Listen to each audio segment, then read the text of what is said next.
Okay, well, hello. Hi, Michelle. How are Hi. you? Lovely. Thank you for your time tonight. Of course. Um, Happy to be here. I started this series, Conversations with Caregivers, because we have so many people that are taking care of a loved one at home and they're struggling. It's Oh, it's really hard. There's a lot of phases in the journey, and you have been on this journey, that is and right. we had a little bit of a conversation about it. And so I'm grateful that you're willing to come on and share your experience, a little bit about your Yes, experience. yes, I would be more than happy to. Actually, I've had several experiences with family members, two aunts, my mother-in-law, my father. But the experience that I really talked to you about last time we spoke was with my own mother, and my mother had dementia. And anybody who's walked down the journey, I always say journey when I talk about dementia, because it is a journey. But it really is up to you how you want to navigate that journey. That is what makes the biggest difference. Luckily, my experience working in senior living, I believe, gave me the tools to navigate that journey. I have been working in senior living for 35 plus years. Wow. So as I worked with so many families to navigate whether it was a dementia journey or another type of a journey they might have been on with their loved one, um, it helped me when it was my time.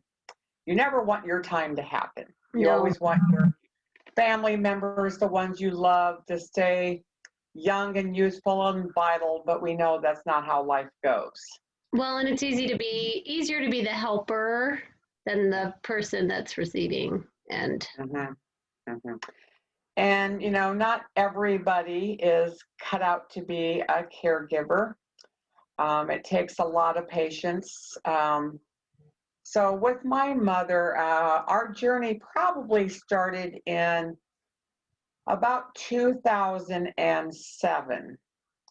As we were going to go to a festival, and my parents lived 100 miles away. And my father walked in the house and says, "Your mother has Alzheimer's." And my mother was right behind him. mm, And I said, "Well, Dad, why do you say that?" And we talked a little bit and we went to the festival. And all of a sudden, I started paying more attention because I would see my mother like every 3 months, maybe. mm-hmm. We would spend maybe a day together, sometimes a couple of days, but she was in her element. Right. So when we went to their house, she was in her element. So sometimes when a person's in their element, you're not maybe going to see as much change as when they're in out of their element. So I started really paying attention and just asking some questions. We are taught, if you really educate and learn about dementia, you are taught not to say, "Do you remember?" Right. Do you remember? Because with dementia, Alzheimer's, most of the time that's what you're going to see very quickly. This is Odie, by the way. Hi, Beverly. So what you're going to see, probably some of the first signs are when people are forgetting, Mm-hmm.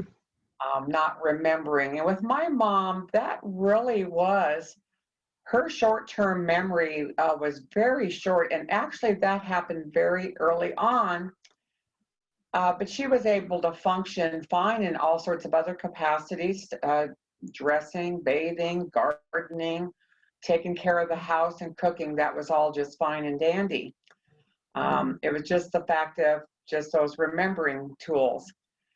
So she was with my dad, and there was some ups and downs because my dad was starting to have physical problems too. So like many husbands and wives as they age, sometimes they're working together as a team. Yes, there's some cover up happening.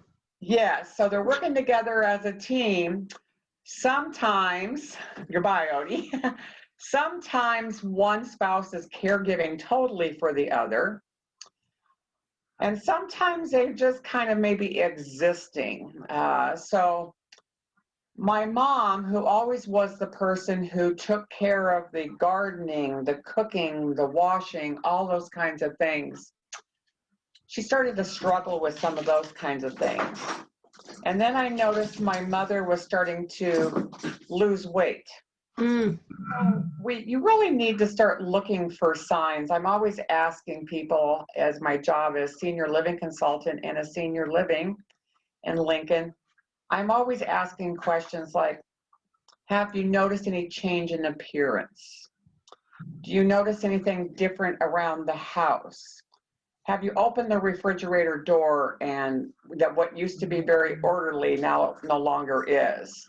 So just kind of picking up on signs, or are things out of their place in the house? And so with mom, it was really the losing of the weight. So by the time it came to her 80th birthday, we went shopping for her outfit.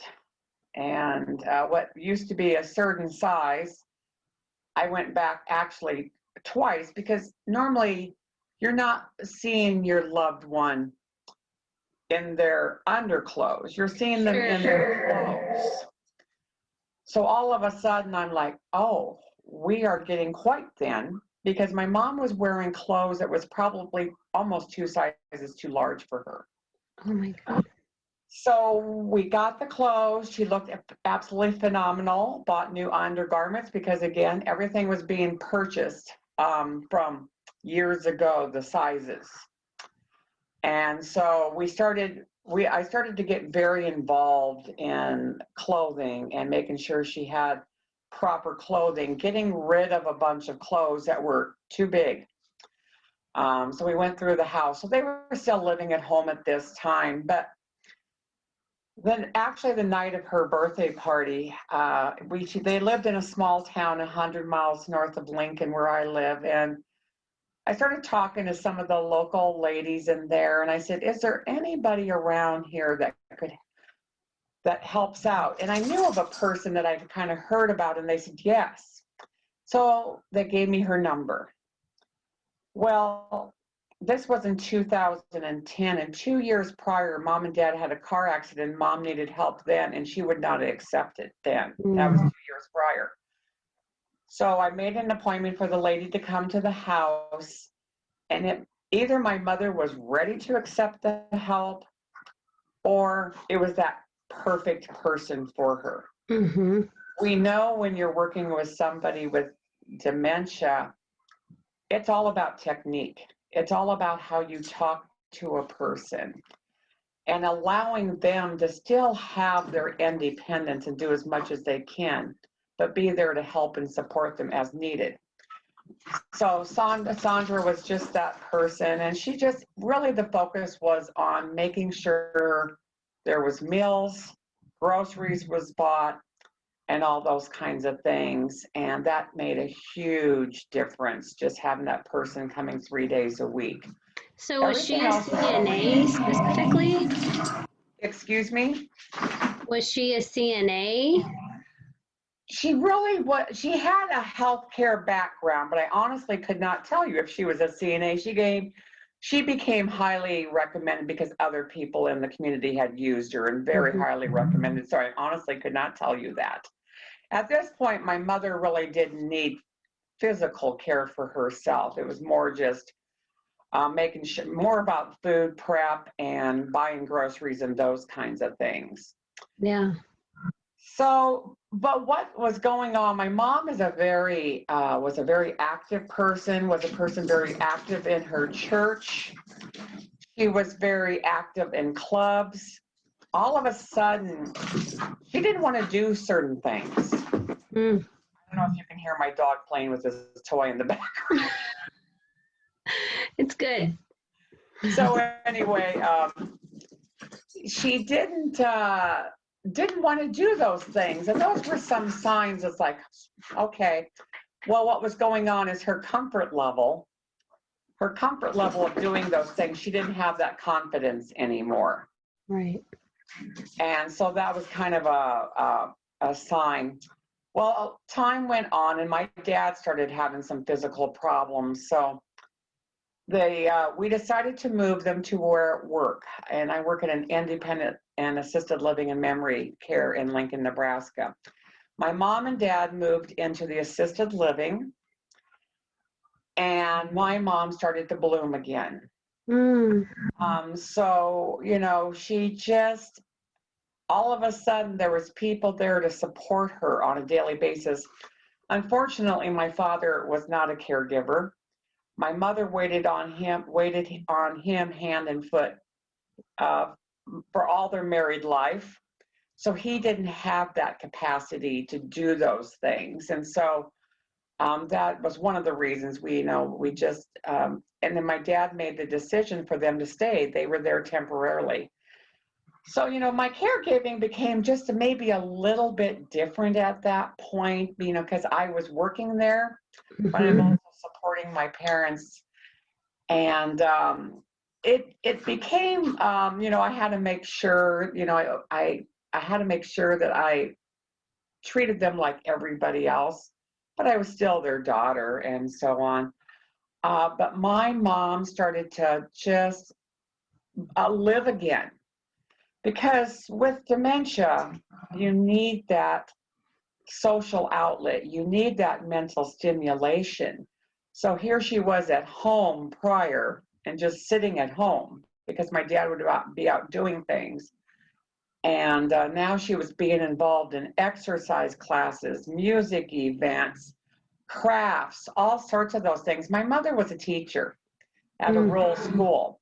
So my mom was the person that was used to telling the children how to do things.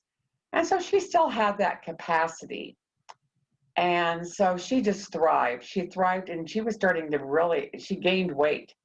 And really, she gained the weight where she needed to be, because she was getting very thin.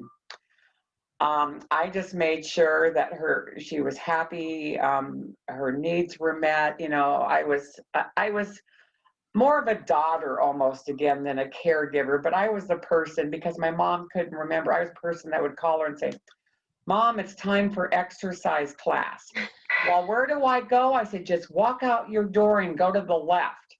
That's all she needed, because once she got out in the hall and saw, then she knew where to go.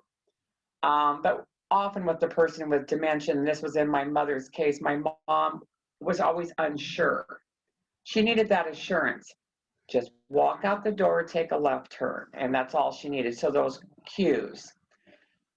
So she just enjoyed all the activities that they had. We spent lots of time together.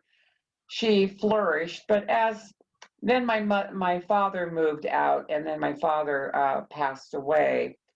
So that was kind of hard, because mom could not really remember that. So it was just more of supporting her and making sure her needs were being met. But sometimes this might seem strange when I say this. Sometimes when people don't remember, and they don't remember maybe about the death, sometimes it's kind of almost a safety net for them, because a person like all of us, we're going to grieve, and grieve is going to be very part of our being. But with dementia sometimes, and this was the case of my mother, I think she forgot, or it wasn't part of her being really, unless somebody reminded her. Did she ever ask where he was? She kind of did early on. It was kind of strange. Actually, we were all with my father when he passed. And when he passed, she goes, "What do you mean he's gone?" Because we were with him in his long-term care community. And, she understood. So we went to eat lunch, and then we went over to the funeral home, and we took her with.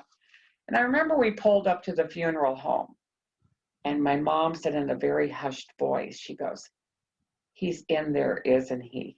Oh. It's kind of funny with dementia. And people who maybe walked this journey might understand. I went through breast cancer. Actually, I was going through breast cancer the year my father died. My mother, who had very short-term memory, somehow her motherly instinct would come out. Mm. And I would walk into her apartment in the where she lived, where I worked, and my mother would say, and she'd touch her breast and she said, how are you doing? So Wow. something in her would remember that there was something going on and it had something to do Mm-hmm. with breast. Mm-hmm. And so it's really kind of interesting how the dementia brain goes. I always tell people when it comes to dementia, there's no cookie cutter. Every person is unique. Yeah. And when we walk the journey with them, I knew my mother like a book. So because my mom from 2011 till early 2017 lived at where I worked. So we were extremely close, extremely close. I knew what made her tick. Mm-hmm. After a while, my mother started to have changes. My mom would wake up at night in her assisted living apartment and all of a sudden thinks that she needed to take a walk. We did all sorts of things to, keep this light on and keep that light on. And that would work most of the time. But then all of a sudden she took a walk and it was at night, during the night. And we have security cameras at the community where she lives. And all of a sudden a nurse was at the desk and she saw like this big figure on one of the security cameras. And so they went to the location where it was, and there was my mother. She was lost. Wow. It's always interesting. I tell people say, well, we're worried that she's going to elope or they're going to walk out. And it's like, normally people with dementia are not, some are not looking at walking out a door and running away. Some people are, but most of the time they get lost. Mm-hmm. They get lost, and if you're not there to help them, they're looking at, where do I go? What do I do? And pretty soon they're going to be out a door where they shouldn't be. So that's what happened with my mother. And so the next day, for her safety, it was time that she moved to our memory support. It's so interesting, though, because I've walked this journey with many families, Michelle, and it's like, well, they're going to be so upset when they make a move. Right. Sometimes if you put their apartment together very close to where it was and you support them, sometimes there might not even know much of a difference. Now, that's not true for everybody. Everybody's Sure. different. So when we moved my mother, it was a different apartment, and she'd gone into our memory support before. So she'd been in there like for some activities and so on. But mom, she was fine. She wasn't upset. She was helping me put some things away. I was asking her, what do you want to put in your curio cabinet? Let's work together. Always including her in these kinds of things. Of course, when a person goes through a change, so a change of environment. So this was a change of environment of my mom. So during the night, well, she got up. Mm-hmm. Of course, she was confused. And this was an efficiency apartment, and she couldn't find the bathroom, and she found a bathroom that wasn't a bathroom in another place. Well, so then what you do is, okay, you leave the bathroom light on. You make sure there's night lights, make sure all those things in place. So when they get up, they know exactly, hopefully, where to go then. And so my mom started flourishing again, because what was going on in the assisted living, she was getting to the point of her dementia where she needed like almost constant cueing. So the memory support is just what she needed. She needed that support.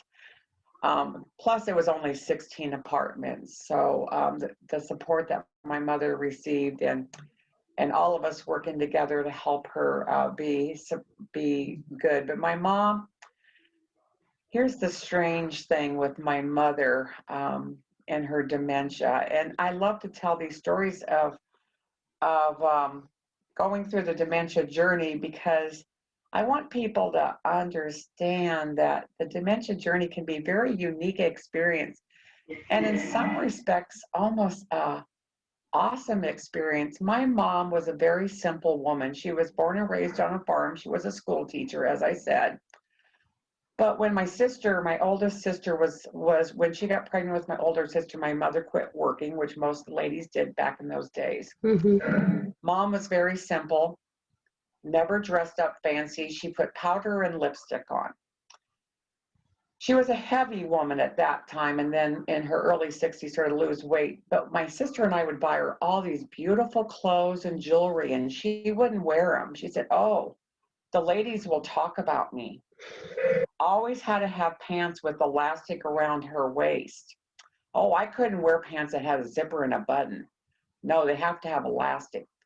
When my mom started on the dementia journey and it weighs in, it's like she didn't care what the other ladies thought. She wore, we made sure her closet was to the point where she didn't have like 100 things in the closet because Right. with her dementia, she needed it simple. Here's your tops, here's your jackets, here's your slacks. So she could go to the closet and select her clothes much easier. My mom started to dress very nicely. My mom wore jewelry. My mother wore makeup. My mom would stand in front of the mirror in the apartment at where she lived, and she would sit there and primp. Oh, how funny. So I bought, and she would make, and then she never would tuck in a top. And so she would stand there and say, "Should I tuck in my top or does it look better out?" She would have never tucked in her top before. All of a sudden she was tucking in her top. And so then I bought her a pair of pants that had a zipper and a button. She didn't say boo. It wasn't important anymore. Mm-hmm. And many of the ladies, and even some of the men said, "Oh my gosh, your mother is so beautiful, her jewelry, her clothing, her makeup." And I would say that never was my mother.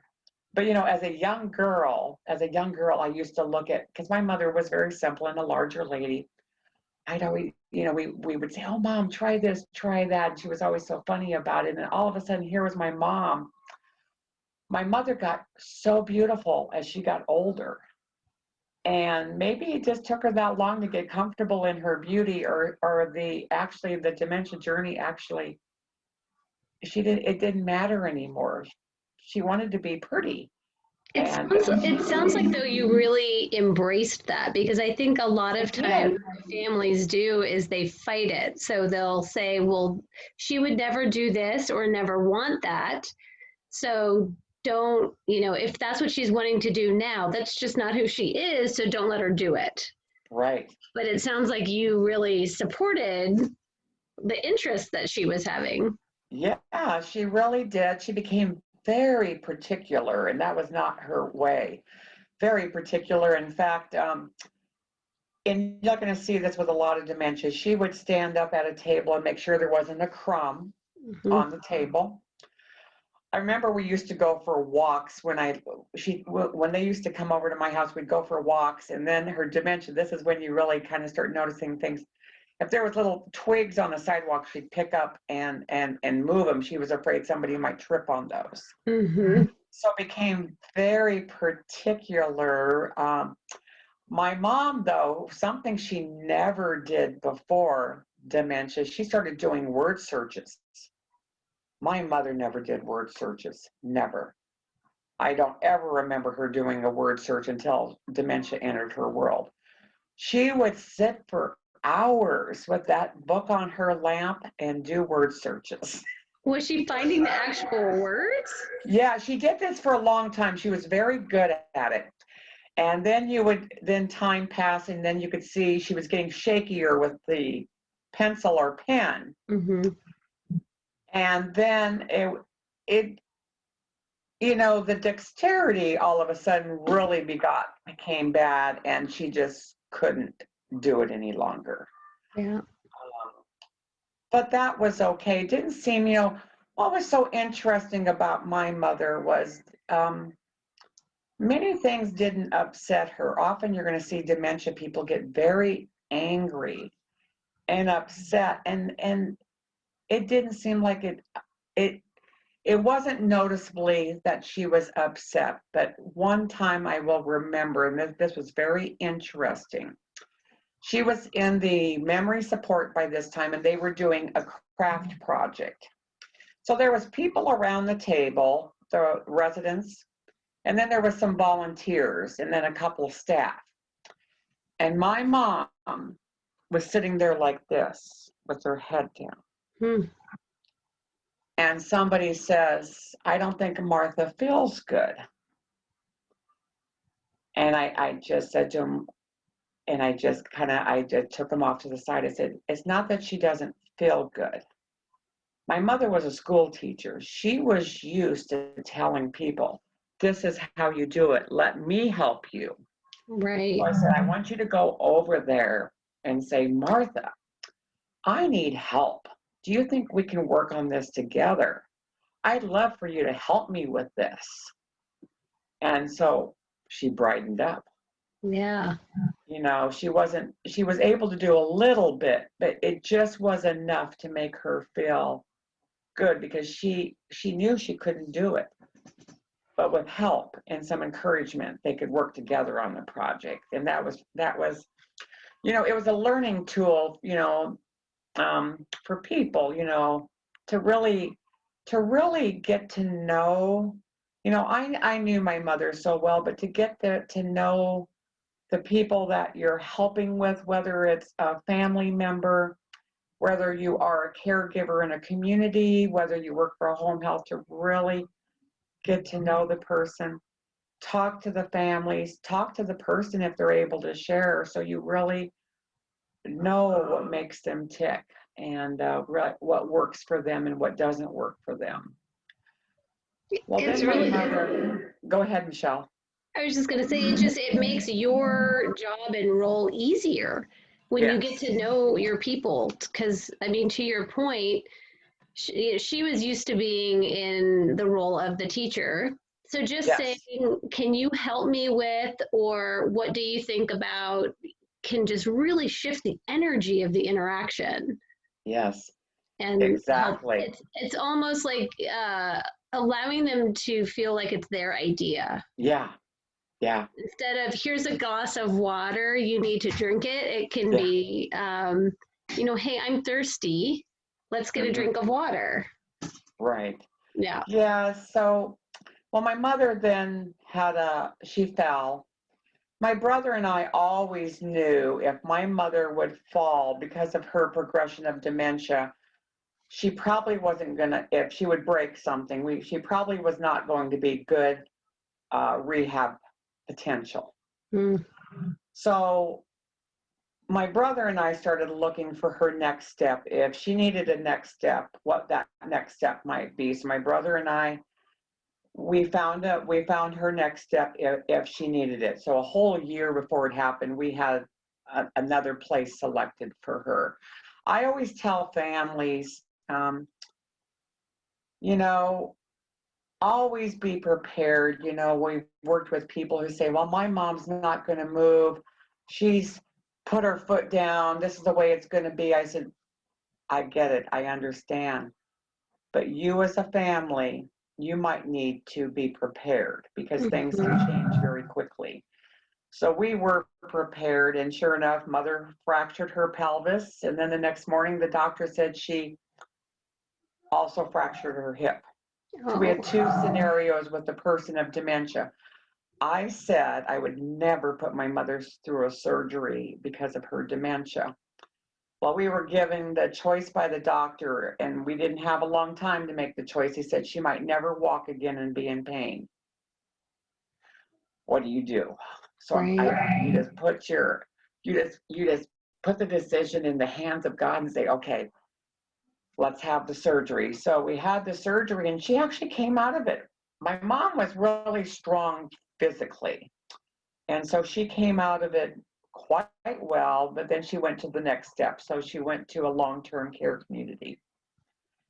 And so that was the next step. And it was so she'd been in the hospital, and I'll never forget the day she moved in. And it was actually at a community that I worked at 20 some years ago.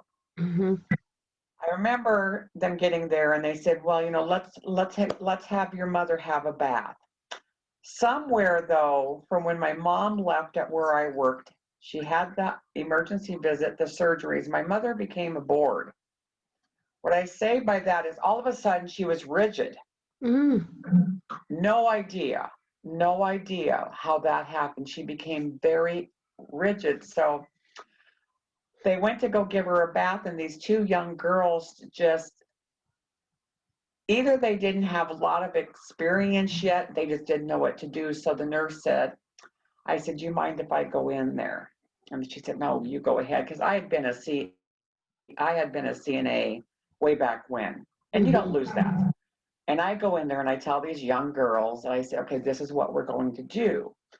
We need to be right in front of Martha. You need to be not standing over here. You need to get in front of her and look at her and tell her what you're going to do. And Yeah. we're going to work together on this. And we're going to get you, and we're going to give you a bath, and you're going to feel good and all sorts of things. And then we're going to move you to the next chair.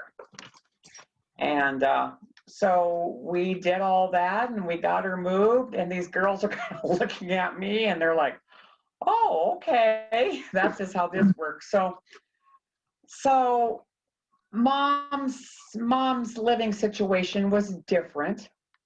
But again, here's what you do. What are we going to do? Now my mom's probably in her last journey at Mm-hmm. her last home. Do we want to be sad? Or what are we going to do? Right. Well, we're going to make the best of everything. So, Michelle, you know those videos that I sort of take. So my sister lives in New York.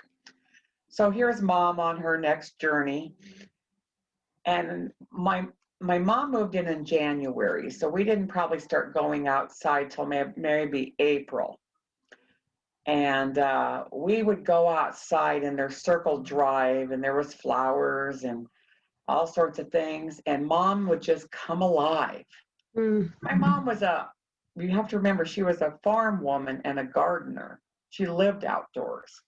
So something about the outside made her come alive. She would look around. She would look at the sky. She would comment. She would see things. You know, with dementia, you're going to see things, and the things you're seeing are not really there. But she would, in fact, I had a Facebook memory come up on my Facebook today, and it was a video of my mother. She's talking away, and I'm asking her questions. She's happy, she's smiling. And then she leans forward and said, there's chickens over there. No, not chickens, hens. Oh. I see some hens over there. And I'm like, well, how many hens are there, mother? And she'd look again, and sometimes she'd count 1, 2, 3, 4, 5. And then I'd say, well, what color are the chickens? And then she'd look again, and she might come up with black or something. And then I'd say, well, is there a rooster over there? And she'd look again. I said, well, we had a mean rooster on the farm, Mom. And Mom would look at her. I think there is one over there. And we would do these videos, and you never know what these videos would bring out. Sometimes she would just start on something, and we would make a whole story from that. And it was just so fun. And I would post it. And Michelle, I told you my whole idea was to do a blog and do a YouTube channel, and I never quite got there. But I posted every single video on Facebook, and many people just were they said it made their day because they saw somebody that was happy and smiling and in the moment and enjoying. And I tell people, I said, this was a dementia journey. I could have been sad and said, Right. Mom has dementia, and been sad. And I'm like, no, we're not going to be sad. we're going to make every possible memory that we can make. Mm-hmm. And we did. And those videos, and we would have more fun together. And she was a real joy. My mother had vascular dementia. So many times with dementia, people lose the ability to, they might say one word answers. My mom could actually talk. In fact, the video I looked at today that was done 2 years ago, and it was the one about the hens. I said to Mom in that video, I said, Mom, how do I look? And she looked at me and goes, well, it's a little different. And I said, I look different? And she said to me, and then she said the word obscure. I listened to that 3 times, I remember, thinking my mother used the word obscure. Right. Which You I never found very know what's tucked in there. It was tucked in there somewhere that came out. Yeah. Because usually with dementia, it's going to become very simple. Mm-hmm. And so it was just what I really want the takeaway often to be, no matter what caregiving a person's doing, it doesn't have to be a bad experience. It doesn't have to be a sad experience. We have to find the joy. We're taught early on to find the joy in life. And so this was life. This was life for my mother. This was life for our family. And this was life for my mother and me, who were very Mm-hmm. close. And we found the joy. That's We really so did. beautiful. Well, I think this is amazing and really going to be helpful because I think you touched on so many great tips from like insider perspective from your senior living experience and then obviously the caregiver experience too. And so I know that a lot of people that are going to see this will find some joy in the circumstances that they're in with their loved ones. So Yeah. I appreciate it. Well, you're welcome, Michelle. And anytime you need anything, I also can speak on, how you have that family member who doesn't want to do something, how you can figure it out to make it their decision and that they'll do it. Right. Yes. Yeah. It's That their was my idea. that was my life with my father. Well, thank you so much. You're welcome. I appreciate your time tonight and we'll be in touch. Good. I'd be more than happy to speak to anybody. If anyone needs any help or anything, I'm always here for people. Thank you, Carla. You're welcome, Michelle. You have a good night. You too. Bye-bye. Bye-bye.